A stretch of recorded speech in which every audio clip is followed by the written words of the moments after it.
চিত্রাঙ্কন প্রতিযোগিতায় চারুপীঠের 21 শিক্ষার্থী পেলেও পুরস্কার। যশোরের কেশবপুরে মহান শহীদ দিবস ও আন্তর্জাতিক মাতৃভাষা দিবস উপলক্ষে চারুপীঠ একাডেমির পক্ষ থেকে ওই চিত্রাঙ্কন প্রতিযোগিতায় বিজয়ীদের মাঝে রোববার পুরস্কার বিতরণ করা হয়।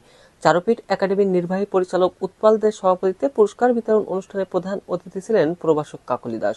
অনুষ্ঠানে অতিথি ছিলেন প্রভাষক তাপস কুণ্ডু, চারুপীঠ একাডেমির সহকারী পরিচালক মৌসুমী মজুমদার, চারুপীঠের প্রশিক্ষক শঙ্কর দাস, প্রশিক্ষক মনজুরুল হোসেন ডাবলু, প্রশিক্ষক শ্রেয়াবনী শাহ, চিত্রাঙ্কন প্রতিযোগিতা উদযাপন কমিটির আহ্বায়ক সৈয়দা জান্নাতুল মাওয়া ও সদস্য সচিব ফারিয়া ইয়ামিন অহনা।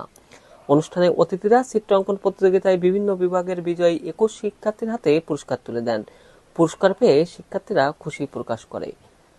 এ বিষয়ে চারুপীঠ একাডেমির নির্বাহী পরিচালক উৎপল দে বলেন, চারুপীঠ একাডেমির উদ্যোগে মহান শহীদ দিবস ও আন্তর্জাতিক মাতৃভাষা দিবস উপলক্ষে আমাদের এই চিত্রাঙ্কন প্রতিযোগিতায় বিজয়ীদের মাঝে পুরস্কার প্রদান করা হয়েছে।